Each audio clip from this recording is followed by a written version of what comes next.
आज मैं एक गहरे और शक्तिशाली विषय पर बात करना चाहती हूँ।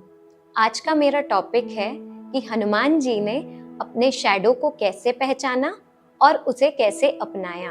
नमस्कार, मेरा नाम अर्पिता चौबे है और मैं एक शैडो हीलर हूँ। सबसे पहले मैं आप सभी को बताना चाहूँगी कि ये शैडो होती क्या है। शैडो हमारे अंदर का वो हिस्सा है जिसे या तो हम स्वीकार नहीं करना चाहते, या नकार देते हैं, या छुपा लेते हैं। इसे ही हम शैडो कहते हैं। इस चीज को समझाने के लिए मैं हनुमान जी के जीवन घटना से एक छोटा सा इंसिडेंस लूंगी और कोशिश करूंगी कि मैं आपको ये बात अच्छे से समझा पाऊं। हनुमान जी जब बालक थे तो उन्हें अपनी शक्तियों का एहसास नहीं था, वो तो बस बालक थे।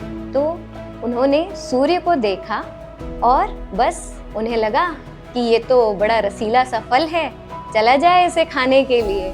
तो उन्होंने एक लंबी सी छलांग लगाई और पहुंच गए सूर्य को निगलने के लिए। ये सब चीजें स्वर्ग में देव देख रहे थे और किसी को नहीं पता था ये छलांग इतनी लंबी होगी। बस फिर क्या था, देव पहुंच गए उनका रास्ता रोकने के लिए और समझाया आप इस तरीके से सूर्य को नहीं निगल सकते। तो हनुमान जी ठहरे बालक, उन्हें तो ये चीज समझ ही नहीं आ रही थी। उन्होंने बस जिद ठानी थी कि मुझे तो इस फल को निगलना है। फिर देवताओं ने जब बातों से नहीं समझे तो उन्हें डांट लगाई। डांट लगा करके समझाया कि आप अपनी शक्तियों का इस तरीके से दुरुपयोग नहीं कर सकते। डांटने पर हनुमान जी डर गए और फिर उन्हें लगा कि मुझसे कुछ गलती हो रही है और फिर धीरे धीरे वो अपनी शक्तियों को भूलते चले गए। ऐसा हमारे साथ भी होता है ना, जब हमें कोई डांट देता है, क्रिटिसाइज करता है या बुली करता है तो हम भी डर जाते हैं और हमारे अनकॉन्शियस माइंड में ये चीजें दब जाती हैं। लेकिन हम इन चीजों को वापस से पहचान सकते हैं। कैसे? फिर वापस उस स्टोरी में चलते हैं। जब हनुमान जी को एक और कार्य मिला, राम जी की सेवा, जब सीता माता का हरण हुआ था तो सबसे बड़ा प्रश्न था कि इस हिंद महासागर को पार कैसे किया जाए। वो एक बहुत इम्पॉसिबल सा टास्क था। फिर जामवंत जी जो बहुत समय से हनुमान जी को देख रहे थे, उनकी पोटेंशियल को समझ रहे थे, उन्होंने फिर इस अबोध बालक के मन में जो चीजें दब गई थी उनको फिर से उजागर करने का प्रयास किया और उनसे जाकर के बोला कि हनुमान, तुम्हारे अंदर बहुत सारी शक्तियां हैं, तुम बस अपनी शक्तियों को पहचानो।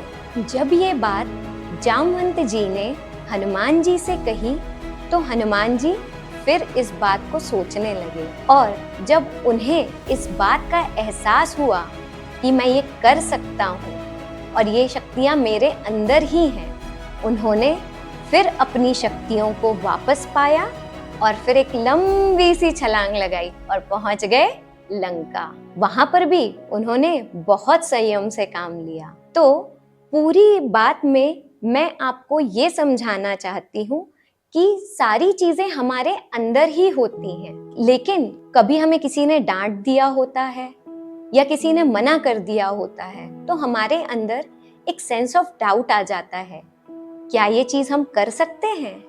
क्या ये हमसे हो पाएगी? तब हमें एक ऐसे गाइड की जरूरत पड़ती है जो हम पे विश्वास करता हो और जो हमारे पोटेंशियल को पहचानता हो, जैसे कि इस केस में रहे जामवंत जी, जिन्होंने हनुमान जी की इस पोटेंशियल को पहचाना, उन्हें अवगत कराया और कहा कि एक बार कोशिश तो करो, तुम कर सकते हो।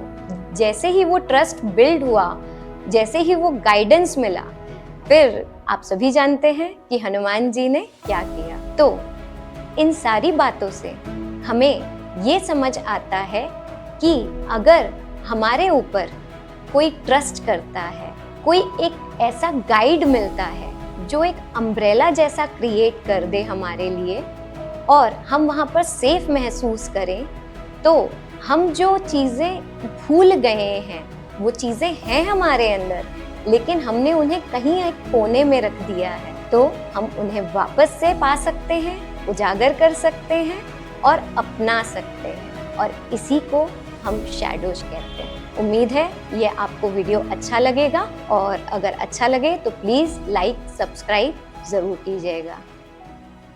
नमस्ते।